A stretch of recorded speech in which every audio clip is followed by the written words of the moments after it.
देखो, कल की क्लास में हम देखे थे कि हत्या जो है वो धारा 300 में दिया हुआ है। तो उन परिस्थितियों को बताया गया था कि सदोष मानव वध जो होता है, कब हत्या होता है और किन अपवादों में वो नहीं होता है। तो इन चीजों को हमने देखा था। तो धारा 300 जो है उन परिस्थितियों की बात करती है जिसमें आपराधिक मानववध कब हत्या होती है और कब नहीं। तो हत्या में आपराधिक मानववध जो है वो स्वमेव शामिल होता है, लेकिन ये कतई आवश्यक नहीं है कि आपराधिक मानववध हमेशा हत्या हो। जिस चीज को आप 300 पढ़ के समझ सकते हैं। तो मानववध हत्या तभी होता है जब जो धारा 300 के चार खंडों में से किसी भी के अंतर्गत आता है। जैसे क्या है, पहला जो खंड है वो ये है कि यदि वह कार्य मृत्यु करने के आशय से किया गया हो। दूसरा, वो ऐसी शारीरिक क्षति पहुंचाने के आशय से किया गया हो जिसके बारे में अपराधी जानता है कि वह व्यक्ति की मृत्यु होना संभव है। तीसरा, यदि कार्य द्वारा किसी व्यक्ति को ऐसी क्षति पहुंचती है जो प्रकृति के सामान्य अनुक्रम में मृत्यु करने के लिए पर्याप्त है। अथवा चौथा जो था वो देखे हमने कि यदि कार्य इतना खतरनाक है कि उसे करने वाला व्यक्ति जानता है कि उससे मृत्यु होना पूर्ण उससे मृत्यु होने की पूर्ण संभावना है ऐसे करके। तो ये जो चीजें थी उनको उदाहरण के माध्यम से समझने का प्रयास किया हमने कि क को य को मार डालने के आशय से क उस पर गोली चलाता है और परिणाम स्वरूप यह मर जाता है। तो क यहाँ पे हत्या का दोषी है। तो वह उसका आशय क्या था, मार डालने का आशय था। और उसका जो कार्य था वो क्या था, यहाँ पे जो मेंस रिया है वो क्या है, मार डालने का आशय। ठीक है। एक्टस रियस क्या है यहाँ पे, वो गोली चलाता है। ठीक है। और क्या होता है, जो रिजल्ट आता है वो क्या होता है, परिणाम स्वरूप क्या होता है, उसकी मृत्यु हो जाती है। तो यहाँ पे क्या है, अपराध के, अब जब देखें कि अब ये जो अपराध है वो हत्या का अपराध होगा कि नहीं होगा, इसी उदाहरण से समझने का प्रयास करते हैं। तो हमको क्या करना होगा कि हत्या का जो अपराध है उसके जो आवश्यक तत्व हैं उन पे हमको चर्चा करनी होगी। और इस उदाहरण को हम परखेंगे कि इन सभी जो आवश्यक तत्व हैं उन पे वो खरा उतरता है कि नहीं उतरता है। अगर ये सभी आवश्यक शर्तें पूर्ण करता है कोई भी उदाहरण, तो वो हत्या की कोटि में आएगा। तो देखो, सबसे पहले चीज क्या है कि जो आशय है ये क्या होना चाहिए, मृत्यु कारित करने का होना चाहिए। तो जो भी व्यक्ति है उसका जो आशय है, ठीक है, ये क्या होना चाहिए, सामने वाले व्यक्ति की मृत्यु कारित करने का उसका आशय होना चाहिए। तो देखें, act done with the intention of causing the death, ये जो पॉइंट है, धारा 300 का प्रथम खंड ये उल्लंघित करता है कि यदि अभियुक्त द्वारा मृत्यु कारित करने के आशय से किया जाता है तो वो क्या होगा, आपराधिक मानव वध जो है वो हत्या है। और इसी प्रकार का जो प्रावधान आप देखोगे 299 में सदोष मानव वध के लिए भी करती है। तो साधारण शब्दों में ये दोनों खंड का तात्पर्य यह है कि अपराधकर्ता को इस बात का ज्ञान होना चाहिए, उसको जानकारी होनी चाहिए कि उसके कार्य से मृत्यु होने की संभावना है, तो उसका कार्य सदोष मानव वध होगा। परंतु यदि इस बात की जानकारी है कि उसका कार्य इस प्रकार का था कि उससे मृत्यु कारित होने की पूर्ण संभावना है, तो वह क्या होगा, हत्या का अपराधी होगा। तो यहाँ पे क्या है, देखो अंतर जो है वो क्या है कि मृत्यु होने की संभावना है तो सदोष मानव वध है। और अगर पूर्ण संभावना है, उसको ये ज्ञान है, उसकी जानकारी में ये बात है कि उससे मृत्यु होने की पूर्ण संभावना है। संभावना और पूर्ण संभावना का जो अंतर है उसको समझने का प्रयास करें। पूर्ण संभावना तो हत्या, और संभावना तो आपराधिक मानववध। तो ये चीज याद रखें। अब देखिए, इसी से रिलेटेड जो आवश्यक तत्व तो देख रहे हैं हम, आशय वाली जो बात है उसमें क्या है, एक केस है आपका भगू भाई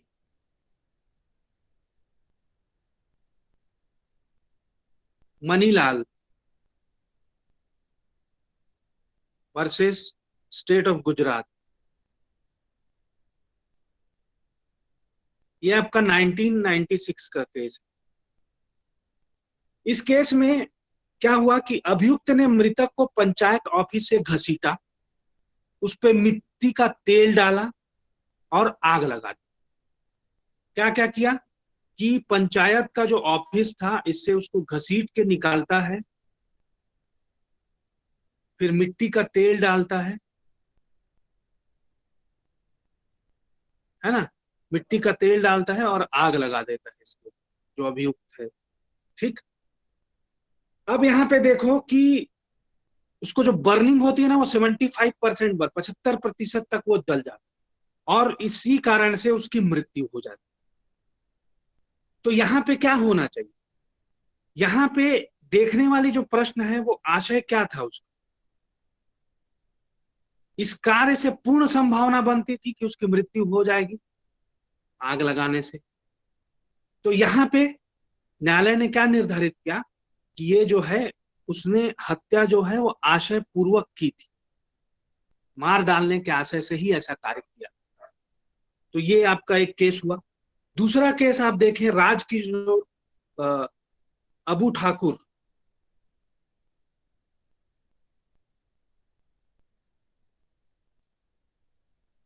एंड अदर्स वर्सेस स्टेट का मामला, ये 2010 का मामला है। इस मामले में यह डिसाइड किया गया कि हेतु का महत्व हत्या के अपराध में तब समाप्त हो जाता है जबकि प्रत्यक्ष साक्ष्य उपलब्ध हो।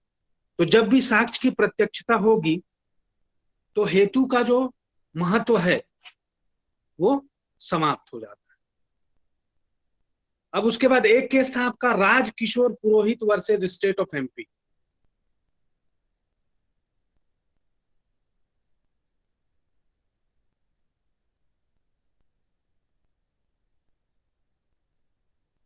मध्य प्रदेश का मामला है 2017।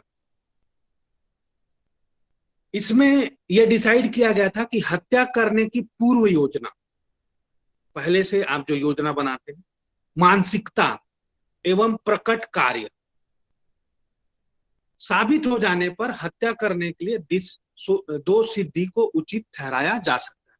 अगर ये सभी चीजें जो हैं वो अगर सिद्ध हो जाती हैं, साबित हो जाती हैं, तब क्या है कि आप हत्या का अगर कोई अपराध है जिसके लिए किसी व्यक्ति को दोष सिद्ध ठहराया गया है तो उसको उचित बताया जा सकता है, अगर ये सभी चीजें जो हैं वो साबित हो जाती है, प्रूफ हो जाती है। तो ये था आपका पहला आवश्यक तत्व था।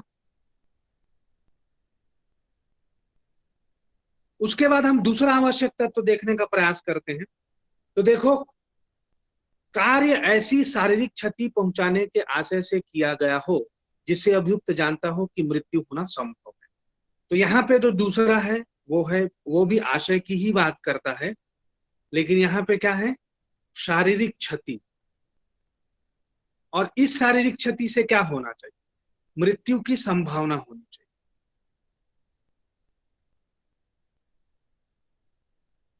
तो यहाँ पे देखो, धारा जो 300 है उसका खंड एक ये उपबंधित करता है कि धारा 300 में उपबंधित अपवादों को छोड़कर एक व्यक्ति का कार्य ऐसी शारीरिक क्षति पहुंचाना है जिसके बारे में वो जानता है कि उस क्षति के परिणाम स्वरूप क्या हो सकता है, उस व्यक्ति की मृत्यु होना संभव है या संभावित है। तो इस खंड को उपबंधित करने का मुख्य उद्देश्य उन मामलों में है जिसमें संबंध में प्रावधान है कि जिन पर खंड 3 जो है वो लागू नहीं होता है। तो ये जो है, तो अतः यह खंड उन मामलों पर लागू होता है जिन पर पहुंचाई गई क्षति से साधारणतः मृत्यु नहीं होती है, परंतु उस व्यक्ति की बीमारी या फिर विशेष परिस्थिति के कारण मृत्यु हो जाती है ना। तो यहाँ बीमारी या उसकी स्थिति कैसी हो कि उससे चोट लगे तो उसकी मृत्यु हो सकती है, इन मामलों को कवर करने के लिए इसको, इस खंड को रखा गया है। अब इससे रिलेटेड एक केस है, आप नोट कर लीजिए, मुन्नी उर्फ राहत जान खान।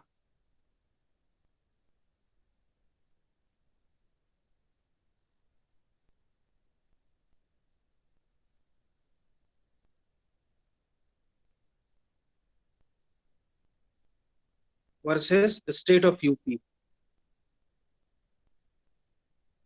यह है आपका 2006 का मामला। इस मामले में उच्चतम न्यायालय ने क्या अभिनिर्धारित किया कि मृतक के नाक, सिर तथा हाथ पर घातक प्रहार किया जाना भारतीय दंड संहिता की धारा 300 के अधीन अपराध माना जाएगा, बशर्ते ऐसे प्रहार के परिणाम स्वरूप मृतक की मृत्यु हो गई हो। तो अगर आप क्या करते हैं, जो सेंसिटिव एरिया है उस पे अगर आप चोट करते हैं और उस चोट से अगर उसकी मृत्यु हो जाती है, तो ये सभी जो चीजें हैं वो इसके अंदर कवर हो जाएंगी, अपराध सेक्शन 300 के अंदर जो है वो कवर हो जाए। तो ये था जो दूसरा आवश्यक तत्व है कि कार्य ऐसी शारीरिक क्षति पहुंचाने के आशय से किया गया हो जिससे अभियुक्त जानता है कि मृत्यु होना संभव है। तो ये था आपका दूसरा आवश्यक तत्व। अब तीसरा देखते हैं कि ऐसी शारीरिक क्षति पहुंचाने के आशय से कार्य करना जो प्रकृति के सामान्य अनुक्रम में मृत्यु कारित करने के लिए पर्याप्त। तो ऐसा कोई भी कार्य आप करें जो प्रकृति के सामान्य अनुक्रम में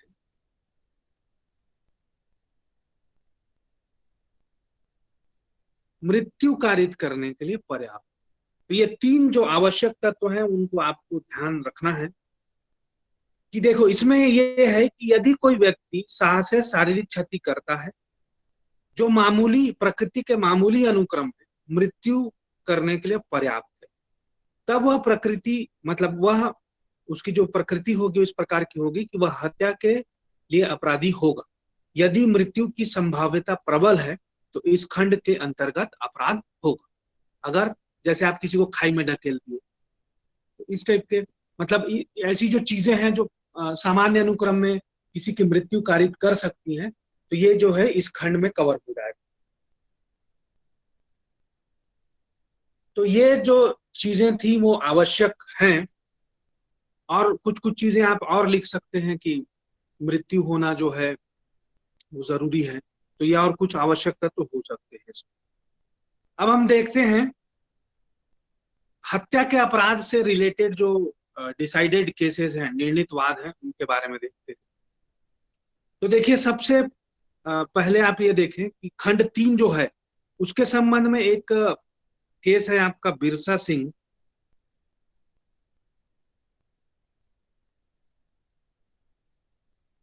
स्टेट ऑफ पंजाब। ये 1958 का मामला। तो इस मामले में यह भी निर्धारित किया गया कि जो खंड 3 है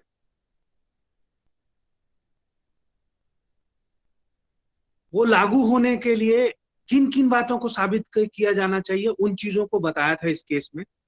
कि सबसे पहले चीज तो ये है कि कोई शारीरिक क्षति जो है वो पहुंचाई जाए।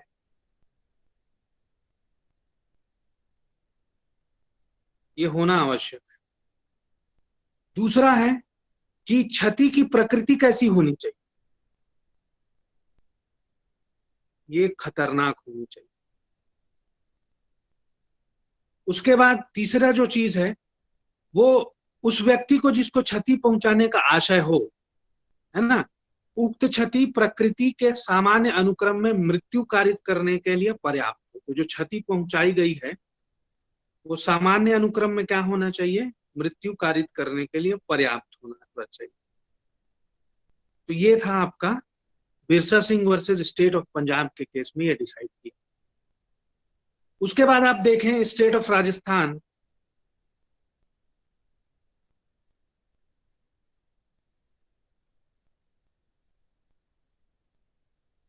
वर्सेस अर्जुन सिंह,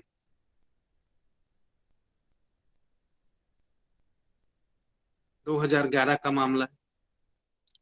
तो इसमें कि जैसे गोलियां या छर्रे बरामद न होने का अर्थ जो है वो ऐसा नहीं लगाया जा सकता है कि गोलियां चलने की कोई घटना ही नहीं।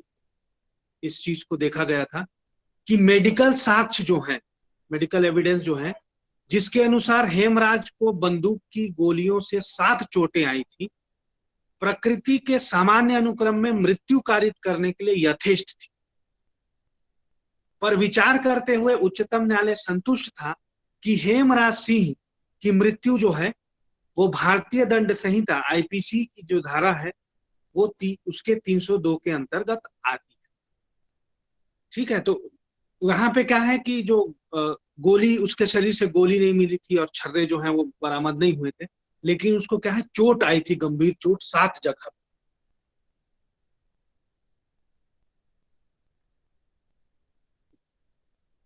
तो ये आपका डिसाइड किया गया था स्टेट ऑफ राजस्थान के मामले में वर्सेस अर्जुन सिंह के मामले। अब नेक्स्ट केस देखें, स्टेट ऑफ यूपी वर्सेस बाबू का केस। 1978 का केस।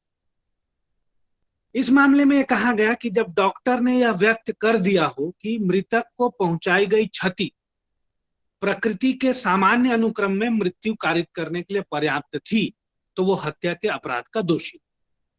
तो यहां पे जो है, जो मेडिकल,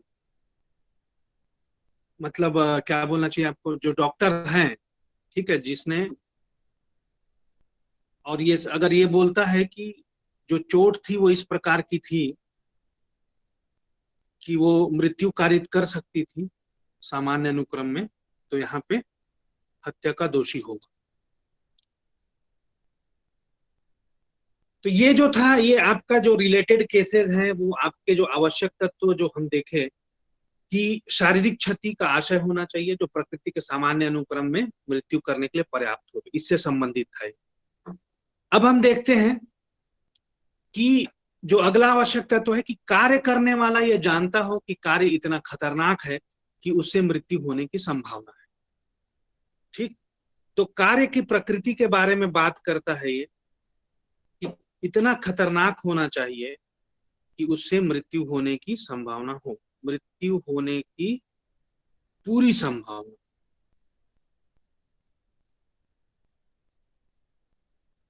ठीक, तो अब इस आवश्यक तत्व के बारे में बात करते हैं। तो देखिए, जो चौथा खंड है 300 का, वो ये उपबंधित करता है कि यदि अभियुक्त के कार्य से उत्पन्न खतरा इस प्रकार का है कि उससे मृत्यु होना प्रायः निश्चित है, तो अभियुक्त का आशय चाहे जो भी रहा हो, उसे इस बात की जानकारी है, अर्थात अपने कार्य के खतरनाक होने की जानकारी है, तो वो हत्या के अपराध के लिए दोषी ठहराया जा सकता है। तो यहाँ पे जो आशय है वो न भी रहा हो उसको मारने का, लेकिन अगर कार्य की प्रकृति इतनी खतरनाक है कि पूरी पूरी संभावना है कि मृत्यु हो जाएगी, तो ये वाला जो खंड है वो लागू होगा, और वहां पे आपराधिक मानव वध जो है वो क्या हो जाएगा, हत्या में परिवर्तित हो जाएगा। तो देखो, एक केस था राम प्रसाद, 1968 का केस है ये।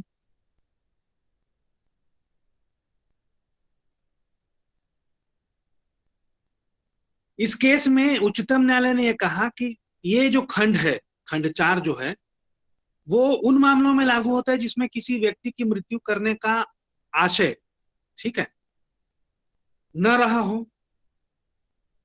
आशय जो है भले मारने का न रहो, फिर भी जोखिम तो इतना था कि मर जाने की, उसके सामने वाले की मर जाने की जो प्रबल संभावना थी, तो भी यहाँ पे 302 से दंडित किया जाए। अगला केस देखें हम, राजवंत सिंह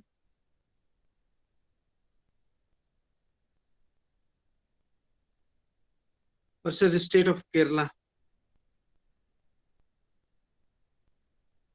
ये है 1966 का केस। तो इसमें यह डिसाइड किया गया कि जो मरने वाला व्यक्ति था उसके हाथ पैर बांध कर उसके मुंह में कपड़ा देकर, कपड़ा बांध दिया गया था और उसको क्लोरोफार्म सुंघाया गया। तो ये जो कृत्य था वो अपराध जो है वो हत्या का अपराध गठित हुआ और 302 के अंतर्गत उसको क्या किया गया, दंडित किया गया। तो ये जो थे, ये चौथा आवश्यक तत्व है आपका, वो चीजें हैं, उनको हमने देखा। तो आगे की क्लास में हम देखेंगे कि सदोष मानव वध कब हत्या नहीं होता है। हमने ये चीज आज क्या देखा कि कब सदोष मानववध जो है वो हत्या होती। तो हमने उन 4 खंड को देखा था कल। आज हमने उनको विस्तृत रूप से कुछ केसेस के माध्यम से समझने का प्रयास किया कि कब एक आपराधिक मानववध जो है वो हत्या की कोटि में आता है। कोई डाउट होगा तो पूछें।